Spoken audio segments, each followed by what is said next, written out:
जी friends, आप देख रहे यूट्यूब चैनल वॉइस ऑफ ज्ञानी और मैं सफदर खान ज्ञानी। अच्छा friend, skills required for quality control department. QC के अंदर कौन सी स्किल्स हैं जो आपको अंदर होनी चाहिए, जो आपको क्वालिटी कंट्रोल डिपार्टमेंट में सरवाइव करने के लिए, प्रमोट करने के लिए और वहाँ पे एक्सपर्ट होने के लिए नेसेसरी है? कौन से ऐसी क्वालिटीज़ है जो आपके अंदर होनी चाहिए?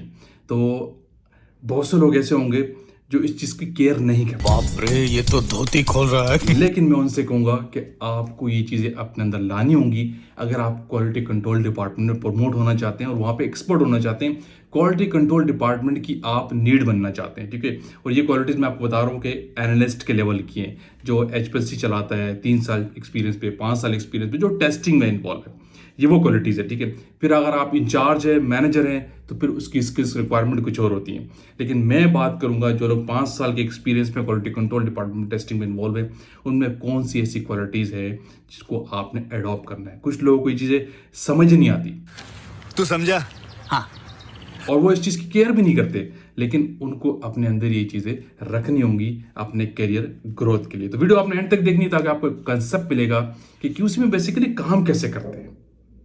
भाई मेरा यो यो तू मेरी मखना, कदम तू तेरे संभल के रखना। जी फ्रेंड्स, अब मैं आपको बताता हूँ कि बेसिकली वो पॉइंट्स क्या है कि आपको कौन सी स्किल्स रिक्वायर्ड होती है क्यूसी में काम करने के लिए। मैं 2-3 एंगल से बात करूँगी। एक होगी टेक्निकल स्किल्स, दूसरी होंगी सॉफ्ट स्किल्स, तीसरी होगा साइंटिफिक बैकग्राउंड। किस तरह के इसके अंदर जो बहुत सारे पॉइंट्स है, अब मैं वो आपको एक एक करके बताऊंगा ताकि आपको पता चले कि बेसिकली क्वालिटी में सर्वाइवल, क्वालिटी में प्रमोशंस, क्वालिटी में इंक्रीमेंट कैसे मिलते हैं, क्वालिटी में आप एक्सपर्ट कैसे होते हैं, वो स्किल्स आपको सीखनी है। नंबर 1 पे आपको बता रहा हूँ कि वर्क एक्यूरेसी। अगर आप क्यूसी में काम करते हैं, मैं बार बार फोकस करता हूं कि आपकी टेस्टिंग वाले काम में आपके जो ऑपरेशन है क्यूसी के अंदर, उसमें आपकी एक्यूरेसी होनी चाहिए। रिपीट वाला फेनोमेना नहीं होना चाहिए। चाहे आप टेस्टिंग कर रहे हैं, वैसे तो ज़्यादा फोकस टेस्टिंग पे ही है, और फिर उसके बाद आप सैम्पलिंग करते हैं या डॉक्यूमेंटेशन करते हैं या कोई भी सॉफ्टवेयर अपडेट या डॉक्यूमेंट बना रहे हैं, उसमें आपको रिपीट एनालिसिस नहीं करनी, उसमें आपकी एक्यूरेसी होनी चाहिए। इससे हमेशा आपका पॉजिटिव रिस्पॉन्स जाता है और आप टीम आपको आगे लेके आती है। लेकिन अगर आपके काम में एक्यूरेसी नहीं होती, जो क्यूसी एनालिस्ट के लिए जो 5 साल के एक्सपीरियंस पे या 3 साल के एक्सपीरियंस पे एचपीएलसी पे चला रहा है, तो उसको आगे कोई भी नहीं लाता अगर उसके काम में एक्यूरेसी नहीं है। क्योंकि एक्यूरेसी मेन कॉन्स्टिट्यूएंट है आपके टेस्टिंग के लिए, मेन एलिमेंट है, ठीक है। तो आपने अपने काम में एक्यूरेसी लानी है, रिपीट एनालिसिस से बचना है।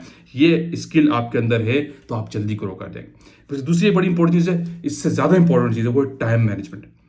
अब ये ऐसा फैक्टर है, चाहे आप अपने काम में एक्सपर्ट ही हैं लेकिन आप मैनेज नहीं कर पाते हैं तो भी आप फेलियर काउंट हो गए। अगर किसी टीम ने आपको 4 घंटे का जॉब दिया है और आप उसको 8 घंटे में करते हैं तो टीम हाईली डिसअपॉइंटेड हो जाएगी आपसे। आपको एचपीएलसी का जॉब मिला है, आपसे मैनेज नहीं हो रहा, वो काम आपका नेक्स्ट डे पे जा रहा है, तो क्वालिटी मैनेजमेंट आपसे डिसअपॉइंटेड है, आपको दोबारा वो काम नहीं देगी, एचपीएलसी से आपको हटा देगी।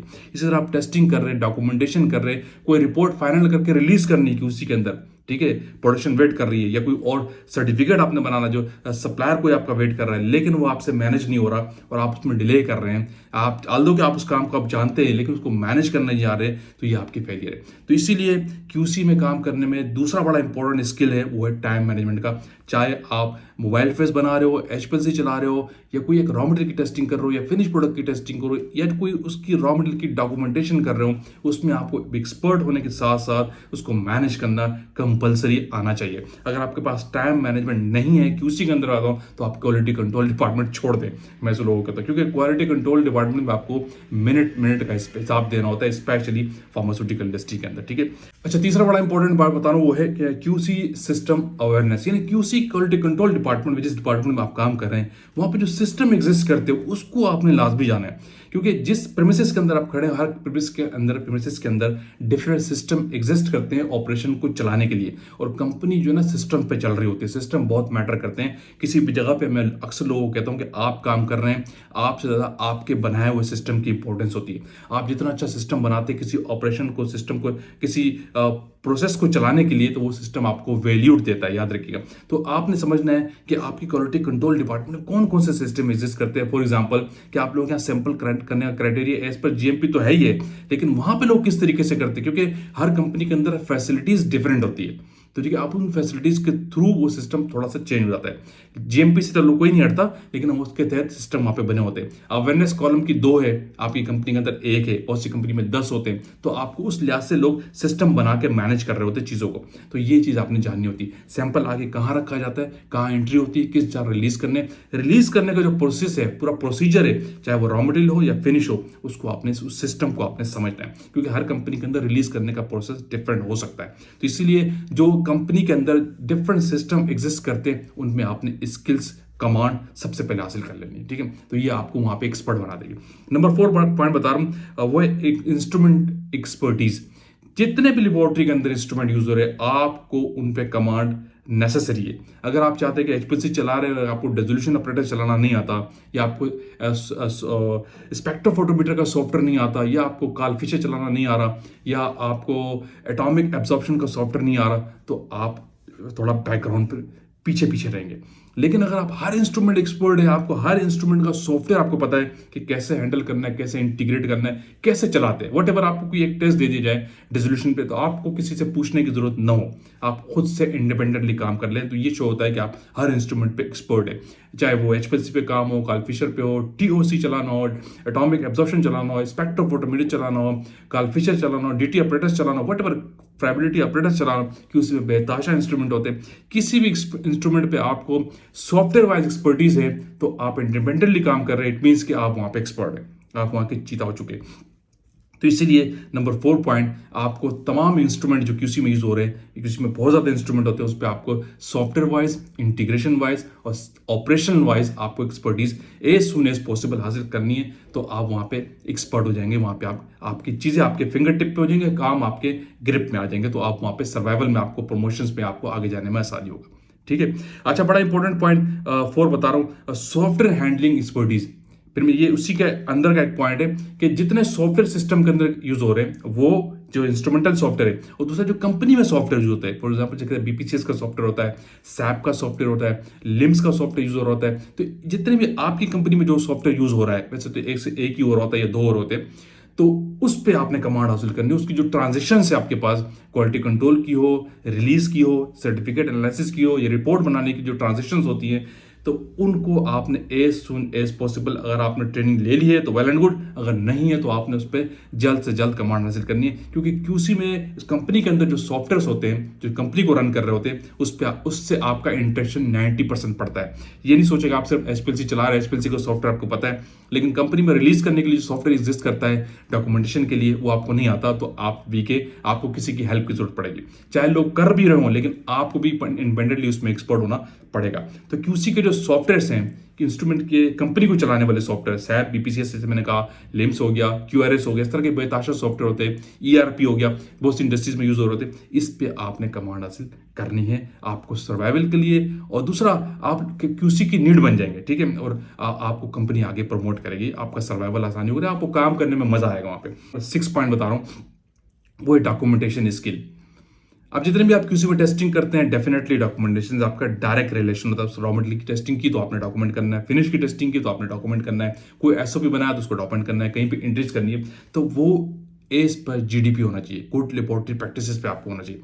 आपको ट्रेनिंग हो कि मुझे डॉक्यूमेंटेशन करना है तो ओवर राइटिंग से बचना है। तो ये आरएफटी का फिनोमेना है, आरएफटी का जो रूल है, राइट फर्स्ट टाइम, उसके बारे में नॉलेज आपको मस्ट होना चाहिए कि मुझे डॉक्यूमेंट करना है तो कैसे करना है। मेरा लिखा हुआ डॉक्यूमेंट अगर मैं हैंड लिख रहा हूँ तो लेजिबल होना चाहिए, नीट एंड क्लीन होना चाहिए, उस पर ओवर राइटिंग नहीं होनी चाहिए। अगर ओवर राइटिंग है तो मुझे कट करके सिग्नेचर कैसे करना है। तो आपको जीडीपी और आरएफटी के जो 2 लॉ है, इसको लाजमी सीखना है ताकि आपके पास डॉक्यूमेंटेशन स्किल हो जाए, तो ताकि मैनेजमेंट आपको कोई डॉक्यूमेंट दे तो वो उससे सेटिस्फाइड हो, उनको पता हो कि बंदा डॉक्यूमेंट को कैसे हैंडल करता है। ठीक है, ये बहुत इंपॉर्टेंट चीज है।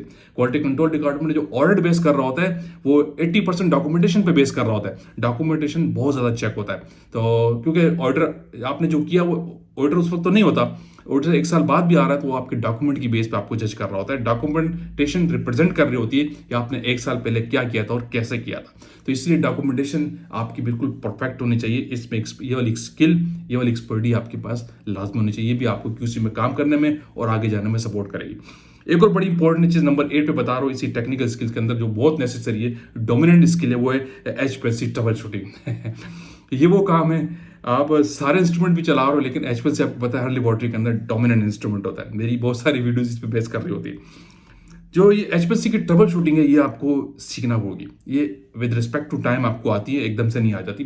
तो एचपीएलसी पर अगर आप काम कर रहे हैं 4 साल बाद, 5 साल बाद, तो आपको एचपीएलसी की ट्रबल शूटिंग 80% तक आनी चाहिए। अगर पीक खराब हो गया, पीक टेल हो गया, पीक शोल्डरिंग आ गया, पीक सही नहीं आ रहा, आर्टिस्ट शिफ्ट हो रहा है, या सिस्टम में एयर आ गया, बबल कैसे रिलीज करते हैं, सिस्टम का प्रेशर अनस्टेबल हो तो क्या वजह हो सकती है, तो ये कंपलसरी चीज़ें आपको सीखनी है। एचपीएलसी की ट्रबल शूटिंग बहुत जल्दी आपको सीखनी है और आपको इसमें एक्सपर्ट होना पड़ेगा अगर आप क्यूसी में काम कर रहे हैं। तो ये स्किल बड़ी डोमिनेंट स्किल है, हर जगह आपसे पूछी जाती है, इंटरव्यू के अंदर भी।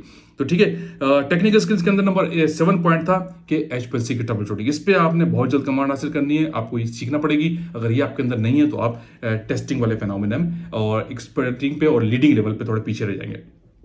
तो मैं फिर कहूंगा कि ये वो सारी स्किल बता रहा हूँ, वो स्किल्स रिक्वायर्ड फॉर एनालिस्ट बता रहा हूँ, जिसका 5 साल 3 साल का एक्सपीरियंस है, जो टेस्टिंग में इन्वॉल्व है क्यूसी के अंदर। ठीक है, और इसके बाद अगर आप मैनेजमेंट में आते टेस्टिंग से हट जाते हैं तो फिर उसके अंदर क्वालिटीज कुछ और होनी चाहिए। तो वो भी मैं किसी और वीडियो में बताऊंगा, किसी की रिक्वायरमेंट होगी तो। ठीक है, अच्छा मैं अब दूसरी रेडिंग के अंदर आता हूँ, वो है टेक्निकल स्किल को मैंने आप बता दी। बहुत सारी चीजें और भी हो सकती हैं, लेकिन मैंने बहुत की पॉइंट बताए जो आपको बड़ा हेल्पफुल रहेंगे, 90% आपको सपोर्ट करेंगे। अच्छा, इसके बाद सॉफ्ट स्किल्स है जो आपके अंदर होनी चाहिए, वो कौन सी है अगर आपने वो सर्वाइव करना है? एक कम्युनिकेशन स्किल। सॉफ्ट स्किल के अंदर एक पॉइंट बता रहा हूँ, कम्युनिकेशन स्किल। आपकी कम्युनिकेशन स्किल अच्छी होनी चाहिए। अब वो चाहे लेबोरेटरी के अंदर लोगों के साथ, कॉलीग के साथ, ठीक है, और दूसरा इंटरनल डिपार्टमेंट, इंटर डिपार्टमेंट के साथ, दूसरे डिपार्टमेंट के साथ। और सम टाइम ऐसा होता है कि एनालिस्ट को किसी सप्लायर से डील करनी पड़ जाती है। अगर आप 5 साल पे काम कर रहे हैं तो भी आपको सप्लायर से कोई चीज़ मंगानी पड़ जाती है, तो उसमें आपका बिहेवियर, आपकी कम्युनिकेशन प्रोफेशनल होनी चाहिए। ठीक है, तो इसमें बहुत केयर की जाती है, क्योंकि समटाइम्स आपकी कंप्लेन सप्लायर के थ्रू आ जाती है कि आपके लेबोरेटरी का एनालिस्ट था, 5 साल वाला एक्सपीरियंस है, जो भी था, उसने हमसे इस तरीके से बात की है। तो आपके पास एक कम्युनिकेशन स्किल बड़ी सॉफ्ट और एक प्रोफेशनल होनी चाहिए। इस पे भी आपको कमांड रखनी है, सिर्फ काम के साथ साथ ये चीज़ें बड़ी नेसेसरी है। इसके अंदर एक और बड़ी इंपॉर्टेंट बात बता रहा हूँ, to be punctual in routine. आपकी जो रूटीन है कंपनी में आने की और जाने की, उसमें आपने पंक्चुअल होना है। लेट सिटिंग वाला फिनोमेना आपने नहीं रखना। अगर आप कंपनी ने आपको 8 बजे का टाइम दिया है, 8:15 का ग्रेस टाइम है, तो आपने इसके दरमियान में आना। आपकी कंपनी में एब्सेंटिज्म बहुत ज़्यादा है, आप लेट बहुत ज़्यादा करते हैं, शॉर्टलिस्ट बहुत ज़्यादा करते हैं, तो ये एचआर और एडमिन के पास आपका नेगेटिव मैसेज जा रहा होता है। ये आपकी प्रमोशंस पे प्रॉब्लम कर सकते हैं। ठीक है, आपकी एक्सपर्टीज अपनी जगह क्यों ना हो। तो ये चीज़ें आपको काउंट होती है कि आपको कंपनी के अंदर पंक्चुअल होना है टाइम वाइज। ठीक है, और अपने काम के लिहाज से एक्सपर्टीज तो मैंने टेक्निकल के अंदर आपको बताई ही है। इसी में एक और चीज़ बता रहा हूँ सॉफ्ट स्किल के अंदर, वो है बिहेवियर एंड एटीट्यूड। ये एक्सपर्टी, ये स्किल भी ऐसी है कि आपके पूरे कैरेक्टर के अंदर 90% रोल कर रही होती है, बैक ऑफ द फ्लिप्स के, आपको सपोर्ट करती है आगे जाने के लिए। क्योंकि आपका बिहेवियर आपके काम के साथ भी प्रोफेशनल होना चाहिए। आपका वो कैसे कि अगर आपका कोई डॉक्यूमेंट कह रहा है कि इस काम को टेस्ट करने के लिए आपको ये स्टेप्स दिए हुए, लेकिन अगर आप काम को स्टेप्स बाईपास करते हैं, लिखा हुआ मास्क यूज करना आप नहीं यूज कर रहे, अपनी सेहत का भी नुकसान कर रहे हैं और इन्वायरमेंट को भी खराब कर रहे हैं, तो इसका मतलब आपका बिहेवियर अपने डॉक्यूमेंट के साथ, अपने काम के साथ भी प्रोफेशनल नहीं है। और दूसरा आपका बिहेवियर, आपका एटीट्यूड लोगों के साथ, ये ऐसी चीज़ें अगर आपके अंदर नहीं है तो आप आगे नहीं जा सकते। आपके स्पेशली आपका बॉस, आपके कुलीग, आपके प्रेमिसेस के अंदर जो लोग हैं, उनके साथ आपका बिहेवियर बिल्कुल प्रोफेशनल और सॉफ्ट वे में होना चाहिए। कभी यहाँ पे हार्श बिहेवियर तो आपने किसी भी लेवल पे शो ही नहीं करना। ये जिन लोगों के अंदर होता है जो बड़े जज्बाती होते हैं, तो उनको ये बड़ा प्रॉब्लम करती है कैरियर के ग्रोथ के लिए। आपकी प्रमोशंस नहीं आएगी, कंपनी आपको अपने एचपीएलसी और रूटीन एक्सपर्टीज की बेस पे चलाती रहेगी, लेकिन जो आपको प्रमोशंस करेगी ना, तो फिर आपकी ये वाली स्किल्स भी देखेगी कि इसके अंदर कम्युनिकेशन स्किल्स कहती है कि कैसी थी, ये पंक्चुअल है कि नहीं, और दूसरा इसका बिहेवियर एटीट्यूड कैसा था इस बंदे का ओवरऑल। तो ये कंपनी बहुत ज़्यादा नोट करती है। तो ये भी अपने अंदर आपने स्किल डेवलप करनी है, मस्ट सॉफ्ट स्किल के अंदर पॉइंट बता रहा हूँ। क्लियर है। अब तीसरा पॉइंट था कि वो है साइंटिफिक बैकग्राउंड के लिहाज से। तीसरी हेडिंग के अंदर, पहली हेडिंग थी टेक्निकल स्किल्स, दूसरी हेडिंग थी सॉफ्ट स्किल्स, वही मैंने आपको बता दी। अब तीसरी हेडिंग बता रहा हूँ साइंटिफिक बैकग्राउंड। अब आपको उस लेबोरेटरी में वहां पे काम करने की रिक्वायरमेंट क्या होती है ताकि और अच्छी आपकी प्रमोशंस आए, तो इसके लिए मिनिमम जो रिक्वायरमेंट है क्वालिटी कंट्रोल डिपार्टमेंट के लिए, वो आपको मास्टर्स डिग्री आपके पास होनी चाहिए। मैं अगर लेबोरेटरी में काम कर रहे तो एमएससी केमिस्ट्री आपका होना कंपलसरी। जो लोग बीएससी की बेस पे काम कर रहे हैं तो वो प्रमोट नहीं होते। या अगर माइक्रो में काम कर रहे हैं तो माइक्रोबायोलॉजी में आपको मास्टर्स होना चाहिए, एमएससी की डिग्री होनी चाहिए। और सेकंड, या आपके पास बी फॉर्म की डिग्री हो, बी फार्मेसी हो, या एम फॉर्म हो, या एमफिल, जो भी है, अब वो ज़्यादा बेहतर है। यानी कम से कम एमएससी केमिस्ट्री, ठीक है, या बी फॉर्म या एम फॉर्म। ये डिग्रीज, ये साइंटिफिक बैकग्राउंड आपके पास है ताकि आप चीज़ों को साइंटिफिकली जान तो सके कि जो लेबोरेटरी में आप काम कर रहे हैं उसके पीछे साइंस क्या है। तो ये साइंस, ये डिग्री जब आपके पास होती है तो आप इस चीज़ों को सीखते हैं। अब आप बहुत से लोग कह रहे हो कि इस डिग्री के बगैर तो आप हायर भी नहीं हो सकते, तो डेफिनेटली नहीं हायर हो सकते, लेकिन बहुत सी जगहों में ऐसा होता है कि लोग पीएचसी लोग भी काम कर रहे होते हैं, जो बीएससी साइंस से करके आ रहे थे, तो उनकी प्रमोशंस, उनकी ग्रोथ वो नहीं होती। पुराने ज़माने में लोग रख लेते थे, आज भी इंडस्ट्री में आपको मिलेंगे, लेकिन अब तो ऐसी चीज रिक्वायरमेंट नहीं है ड्रैप की तरफ से। अब ड्रैप की रिक्वायरमेंट है कि मिनिमम फार्मासिस्ट हो या एमएससी केमिस्ट्री हो या बी फार्म हो या एम फार्म हो, इन लोगों को रखा जाता है। तो साइंटिफिक बैकग्राउंड में ये डिग्री रिक्वायरमेंट है आपको उस जगह पे ग्रोथ होने के लिए, वहाँ पे एक्सपर्ट होने के लिए, वहाँ पे करियर को अपने आगे ले जाने के लिए। तो फ्रेंड्स, ये आज की वीडियो थी, बड़ी इंपॉर्टेंट वीडियो थी कि कौन सी स्किल्स आपको रिक्वायर्ड होती है क्वालिटी कंट्रोल डिपार्टमेंट में काम करने के लिए। तो ये बड़े मैंने समराइज वे में आपको बताया। किसी के जहन में कोई भी क्यूरियस है, कोई क्वेश्चन हो, ओपनली आप पूछ सकते हैं, मैं फर्दर उसको डिटेल में एक वीडियो बना दूंगा या आपको कमेंट्स में बता दूंगा। तो आई होप कि वीडियो आपने लाइक की तो शेयर कीजिए, कमेंट्स कीजिए। अगेन कहूंगा, जो लोग चैनल पर न्यू हैं वो लाजमी सब्सक्राइब कीजिए ताकि ऐसी टेक्निकल वीडियोज आप तक पहुंचती रहे। Thank you for watching. Allah हाफिज़।